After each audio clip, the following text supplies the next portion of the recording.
Item ಯಾವುದೇ ಇರಲಿ try ಮಾಡಿ ಆಚಿ ಚಿಕನ್ ಮಸಾಲಾ. ಆಚಿ ಚಿಕನ್ ಮಸಾಲಾ.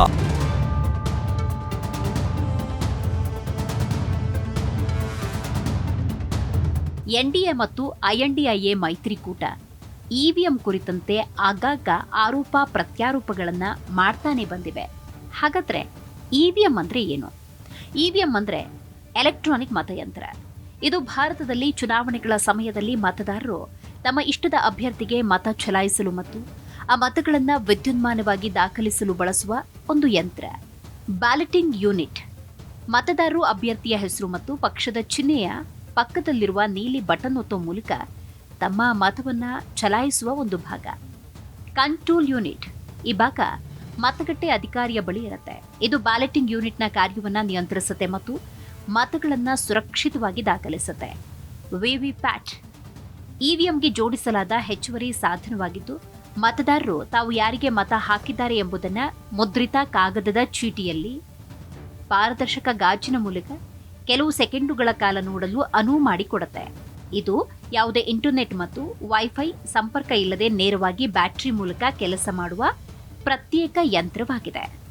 ಹಾಗಾದ್ರೆ ಇವಿಎಂ ಭಾರತಕ್ಕೆ ಹೇಗೆ ಬಂತು?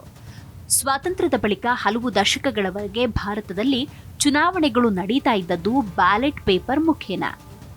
ಮತದಾರ ತನಗೆ ನೀಡಿದ ಮತಪತ್ರದಲ್ಲಿ ನೆಚ್ಚಿನ ಅಭ್ಯರ್ಥಿಯ ಹೆಸರನ್ನ ಗುರುತಿಸಿ ಮತಪೆಟ್ಟಿಗೆಗೆ ಹಾಕ್ತಾ ಇದ್ದ. ಫಲಿತಾಂಶದ ದಿನದಂದು ಈ ಮತಪೆಟ್ಟಿಗೆಗಳನ್ನು ತೆರೆದು ಒಂದೊಂದೇ ಚೀಟಿಗಳನ್ನ ಚುನಾವಣಾ ಸಿಬ್ಬಂದಿ ಎಣಿಸ್ತಾ ಇದ್ರು. ಫಲಿತಾಂಶ ನೀಡಲು ಹಲವು ದಿನಗಳು ತಗಲ್ತಾ ಇದ್ದದ್ದಷ್ಟೇ ಅಲ್ಲ, ಸಾಕಷ್ಟು ಮಾನವ ಸಂಪನ್ಮೂಲ ಈ ಪ್ರಕ್ರಿಯೆಗೆ ಮೀಸಲಿಡಬೇಕಿತ್ತು. 1970ರ ದಶಕದಲ್ಲಿ ಜಗತ್ತಿನಲ್ಲಿ ಇವಿಎಂ ಪ್ರಯೋಗದ ಕುರಿತು ಚರ್ಚೆಗಳಿದ್ದಾಗ ಭಾರತ ಕೂಡ ಆ ನಿಟ್ಟಿನಲ್ಲಿ ಹೆಜ್ಜೆ ಇಟ್ಟಿತು. ಚುನಾವಣಾ ಆಯೋಗ ಮೊದಲ ಬಾರಿಗೆ 1977ರಲ್ಲಿ ಸರ್ಕಾರಿ ಸಂಸ್ಥೆಯಾದ ಎಲೆಕ್ಟ್ರಾನಿಕ್ಸ್ ಕಾರ್ಪೊರೇಷನ್ ಆಫ್ ಇಂಡಿಯಾಕ್ಕೆ ಇವಿಎಂಗಳನ್ನು ತಯಾರಿಸುವ ಹೊಣೆ ಹೊರಿಸಿತು. 2 ವರ್ಷಗಳ ಬಳಿಕ ಇವಿಎಂನ ಮೂಲ ಮಾದರಿಯನ್ನ ಸಂಸ್ಥೆ ಪ್ರಸ್ತುತಪಡಿಸಿತು. 1980ರ ಆಗಸ್ಟ್ 6ರಂದು ಚುನಾವಣಾ ಆಯೋಗ ರಾಜಕೀಯ ಪಕ್ಷಗಳಿಗೆ ಮೊದಲ ಬಾರಿಗೆ ಇದನ್ನು ಪರಿಚಯಿಸಿತು. 1982ರ ಮೇ ತಿಂಗಳಿನಲ್ಲಿ ಕೇರಳದ ಪರೂರು ವಿಧಾನಸಭಾ ಕ್ಷೇತ್ರದ ಉಪಚುನಾವಣೆಯಲ್ಲಿ ಇವಿಎಂ ಪ್ರಪ್ರಥಮ ಬಾರಿಗೆ ಬಳಕೆಯಾಯಿತು. ಆದರೆ ಈ ಸಮಯದಲ್ಲಿ ಯಂತ್ರದ ಬಳಕೆ ಕುರಿತಾಗಿ ಯಾವುದೇ ಕಾನೂನು ಇರದ ಕಾರಣ ಸುಪ್ರೀಂ ಕೋರ್ಟ್ ಇವಿಎಂ ಅನ್ನ ಪುರಸ್ಕರಿಸಿರಲಿಲ್ಲ. 1989ರಲ್ಲಿ ಜನಪ್ರತಿನಿಧಿಗಳ ಕಾಯ್ದೆ 1951ಕ್ಕೆ ತಿದ್ದುಪಡಿ ತಂದ ಮೇಲೆ ಇವಿಎಂಗಳ ಮೂಲಕ ಚುನಾವಣೆ ನಡೆಸುವುದಕ್ಕೆ ಕಾನೂನು ಅನುಮತಿಸಿತು. ಆದಾಗ್ಯೂ ಹಲವು ವರ್ಷಗಳ ಕಾಲ ಇದು ಬಳಕೆಯಾಗಲಿಲ್ಲ. ಅದು 1998 ಮಧ್ಯಪ್ರದೇಶ, ರಾಜಸ್ಥಾನ, ದಿಲ್ಲಿಯ 25 ವಿಧಾನಸಭಾ ಕ್ಷೇತ್ರಗಳಿಗೆ ಇವಿಎಂ ಬಳಸಲಾಯಿತು. 1999ರಲ್ಲಿ 45 ಲೋಕಸಭಾ ಕ್ಷೇತ್ರಗಳ ಮತಗಟ್ಟೆಗಳಿಗೆ ಇವಿಎಂಗಳು ಬಂದಿಳಿದವು. ಫೆಬ್ರವರಿ 2000ನೇ ಇಸ್ವಿಯಲ್ಲಿ ಹರಿಯಾಣ ವಿಧಾನಸಭೆಯ 45 ಕ್ಷೇತ್ರಗಳ ಚುನಾವಣೆಗೆ ಇವಿಎಂ ಬಳಕೆಯಾಯಿತು. 2001 ಮೇನಲ್ಲಿ ಮೊದಲ ಬಾರಿಗೆ ತಮಿಳುನಾಡು, ಕೇರಳ, ಪುದುಚೇರಿ ಮತ್ತು ಪಶ್ಚಿಮ ಬಂಗಾಳದ ಎಲ್ಲಾ ವಿಧಾನಸಭಾ ಕ್ಷೇತ್ರಗಳಲ್ಲೂ ಇವಿಎಂ ಮೂಲಕ ಮತದಾನ ನಡೆಯಿತು. 2004ರ ಲೋಕಸಭಾ ಚುನಾವಣೆಯಲ್ಲಿ ಎಲ್ಲಾ 543 ಸ್ಥಾನಗಳಲ್ಲಿ ಇವಿಎಂಗಳ ಮೂಲಕ ಮತ ಚಲಾವಣೆಗೊಂಡವು. ಅಂದಿನಿಂದ ಭಾರತ ಪ್ರತಿಯೊಂದು ಕ್ಷೇತ್ರಗಳ ಎಲ್ಲಾ ಚುನಾವಣೆಗಳಲ್ಲೂ ಇವಿಎಂಗಳ ಮೂಲಕವೇ ಮತ ಚಲಾಯಿಸಲಾಗ್ತಾ ಇದೆ. ಹಾಗಾದ್ರೆ ವಿವಿಪ್ಯಾಟ್ ಅಂದ್ರೇನು? ಇದು voter verifiable paper audit trail. ಇವಿಎಂಗಳನ್ನು ತಯಾರಿಸುವ ಸಂಸ್ಥೆಯೇ ವಿವಿಪ್ಯಾಟ್ ಅನ್ನು ತಯಾರಿಸುತ್ತೆ. ಮತದಾನ ಪ್ರಕ್ರಿಯೆಯಲ್ಲಿ ಪಾರದರ್ಶಕತೆ ತರುವುದಕ್ಕೆ ವಿವಿಪ್ಯಾಟ್ ಅಳವಡಿಸಲಾಗಿದೆ. ಇವಿಎಂಗೆ ಸಂಪರ್ಕಗೊಂಡ ಈ ಯಂತ್ರ ಮತದಾರರು ಮತ ಚಲಾಯಿಸಿದ ತಕ್ಷಣ ಸ್ಲಿಪ್ ಅನ್ನು ಮುದ್ರಿಸುತ್ತೆ. ಈ ಚೀಟಿಯಲ್ಲಿ ಚಲಾವಣೆಗೊಂಡ ಮತದ ಅಭ್ಯರ್ಥಿಯ ಹೆಸರು ಮತ್ತು ಚುನಾವಣಾ ಚಿಹ್ನೆ ಇರುತ್ತೆ. ಈ ಸ್ಲಿಪ್ ವಿವಿಪ್ಯಾಟ್ ಪರದೆಯ ಮೇಲೆ 7 ಸೆಕೆಂಡು ಕಾಣಿಸಿಕೊಳ್ಳುತ್ತೆ. ಇದರಿಂದ ಮತದಾರ ತನ್ನ ಮತ ತಾನು ಅನುಮೋದಿಸಿದ ಅಭ್ಯರ್ಥಿಗೆ ಹೋಗಿದೆಯೇ ಇಲ್ಲವೇ ಎಂಬುದನ್ನು ಖಾತ್ರಿಪಡಿಸಿಕೊಳ್ಳಬಹುದು. 7 ಸೆಕೆಂಡುಗಳ ನಂತರ ಈ ಸ್ಲಿಪ್ ವಿವಿಪ್ಯಾಟ್ನ ಡ್ರಾಪ್ ಬಾಕ್ಸ್ಗೆ ಬೀಳುತ್ತೆ.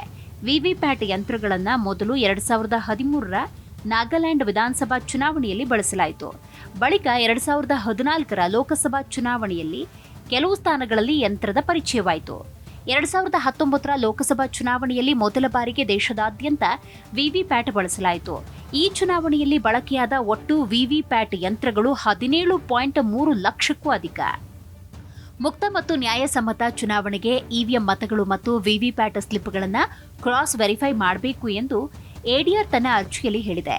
ಈ ಪ್ರಕ್ರಿಯೆಯನ್ನ ವೇಗಗೊಳಿಸುವುದಕ್ಕೆ ವಿವಿಪ್ಯಾಟ್ನಲ್ಲಿ ಬಾರ್ಕೋಡ್ ಬಳಸಬಹುದು ಅಂತ ಎಡಿಆರ್ ಸೂಚಿಸಿದೆ.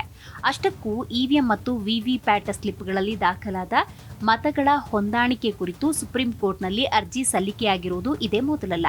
2019ರಲ್ಲಿ ಲೋಕಸಭಾ ಚುನಾವಣೆಗೂ ಮುನ್ನ 21 ಪ್ರತಿಪಕ್ಷಗಳು ಸುಪ್ರೀಂ ಕೋರ್ಟ್ನಲ್ಲಿ ಅರ್ಜಿ ಸಲ್ಲಿಸಿದ್ವು. ಪ್ರತಿ ಲೋಕಸಭಾ ಕ್ಷೇತ್ರದ 50% ಅಷ್ಟು ಇವಿಎಂ ಮತಗಳನ್ನು ವಿವಿಪ್ಯಾಟ್ ಸ್ಲಿಪ್ಗಳೊಂದಿಗೆ ತಾಳೆ ಹಾಕಬೇಕು ಅಂತ ಪ್ರತಿಪಕ್ಷಗಳು ಅರ್ಜಿಯಲ್ಲಿ ಒತ್ತಾಯಿಸಿದ್ವು.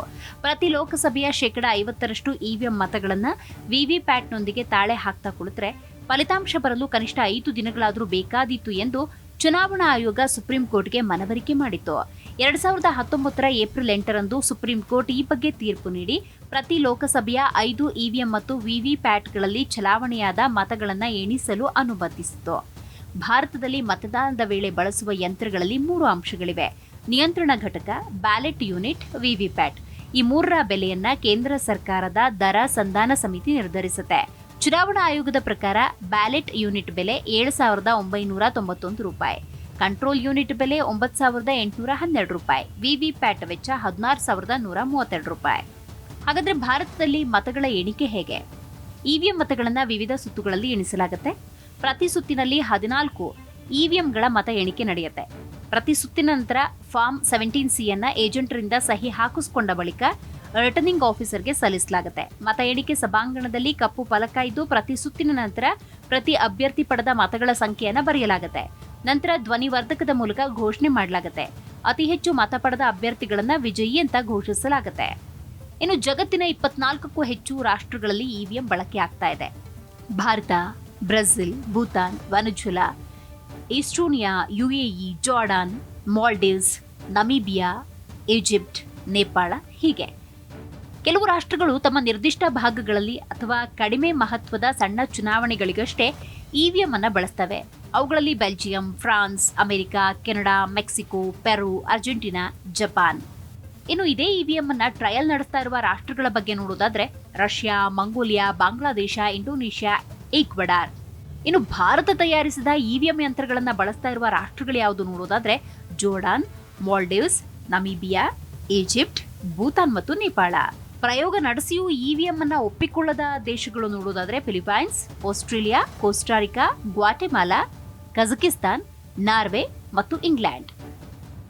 ಇವಿಎಂ ಬಳಕೆಯನ್ನ ನಿಲ್ಲಿಸಿದ ರಾಷ್ಟ್ರಗಳ ಬಗ್ಗೆ ನೋಡೋದಾದ್ರೆ ಇವಿಎಂ ಯಂತ್ರಗಳನ್ನ ಎಲ್ಲಾ ರಾಷ್ಟ್ರಗಳು ಅಳವಡಿಸಿಕೊಂಡಿಲ್ಲ. ಈ ಬಗ್ಗೆ ಸಕಾರಾತ್ಮಕ ಅಭಿಪ್ರಾಯಗಳಿದ್ದಂತೆ ತಕರಾರುಗಳು ಇವೆ.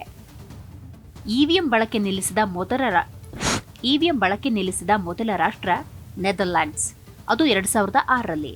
ಬಳಿಕ ರಿಪಬ್ಲಿಕ್ ಆಫ್ ಐರ್ಲೆಂಡ್, ಇಟಲಿ, ಪೆರುಗ್ವೆಗಳು ಇದೇ ಹಾದಿಯನ್ನ ತುಳಿದಿದ್ದಾವೆ.